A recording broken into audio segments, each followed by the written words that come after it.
Okay, this is section 6.8, video number 1, which is essentially the how-to parts of graphing radical functions. Okay, and as you'll look here and see on the very first part of your note page here, the general form of a radical equation, you'll see, is y equals a times the square root of x minus h plus k. And you'll notice that this is very similar to what you've seen before, and that it's similar to the absolute value function. Instead of absolute value now, we have a square root in our equation. Okay, now I want to talk about this general equation because I want to talk about the different things that it does. Okay, and we're going to start first of all with the letter K. This guy right here tells us that how the graph shifts up and down. That's not any different than what we had with the absolute value function. Okay, the H tells us how much it shifts. If it's negative, it's right. And if it's positive, it's left. Okay, and then this A value tells me a couple of things. First thing it tells me is whether it stretches or it compresses. And again, if it stretches, A is going to be bigger than 1. And if it compresses, A is between 0 and 1. Okay. It also tells us if it reflects. Okay. Again, if A is negative, it flips it. Flips the graph. Okay. So again, as you'll notice on this, you'll see that, again, these are very similar to absolute value functions in terms of all the shifts. They're all the same. Okay, now let's discuss how we're going to actually go through and graph a radical equation. Okay, so how to graph a radical equation when a equals 1 or a is negative 1. Alright, we're going to graph the parent function first in our graphs, and you'll notice on every graph that I do this with, I will always graph the parent function, which the parent function is y equals the square root of x. This is the most basic square root function. Okay, so you're going to graph the parent function and plot that on the graph. You'll use the ordered pairs to graph the parent function. So the ordered pairs that I have written down here, you'll notice I have 0, 0, 1, 1, and 4, 2. Well, how do I come up with those? Well, if I take the equation y equals the square root of x, and if I put 0 in for x, that's the square root of 0, so y is 0. If I put 1 in, square root of 1 is 1. And if I put 4 in, square root of 4 is 2.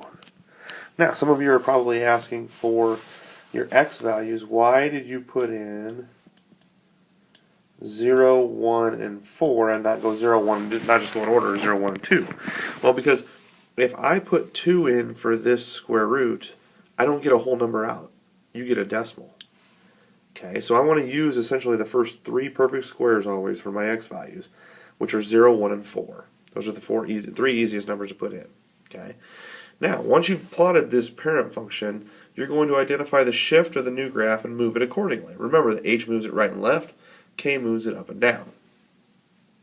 Okay, so you'll see when we go through on our next video, when we graph those, how we're going to do those.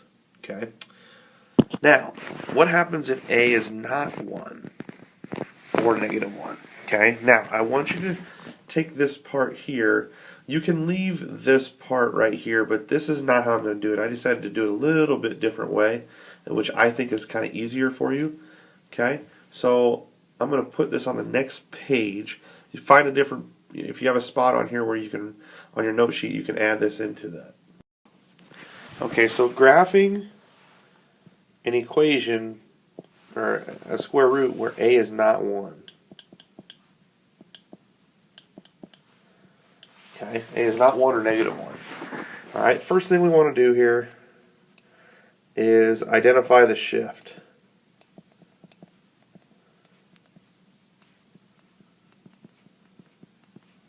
Okay, identify the shift. Second thing, once we identify the shift, then you're going to cross it out. Okay, identify the shift, then cross it out. Next, you're going to graph the equation y equals a times the square root of x. You're not going to include the shift in this. Okay, so what you're going to do on this guy is you're going to substitute 0, 1, and 4 in for x. Okay, and then you're going to come up with points. All right, so the next step, step 3, is you're going to plot the points. Okay, you're going to plot the points, but do not draw the curve. Okay, don't draw the curve. Now, the last part is you're going to use your shift. Okay, you're going to use the shift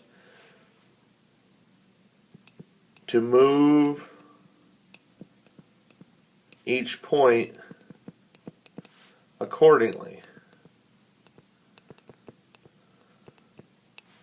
Okay, you're going to use the shift to move each point accordingly, and then finally now you have your points there. So now you're going to draw your curve. Okay, and just so you know, the in normal shape of a square root looks vaguely like this. This is the general shape of a square root function. Okay, you'll notice before we had lines, we've had absolute values. Absolute value was in the shape of a V. This is in the shape of a curve. Okay. Alright, this is section 6.8. This is the how to graph a square root function. Don't forget to look at video 2, which is actually the examples of going through and graphing the square root function.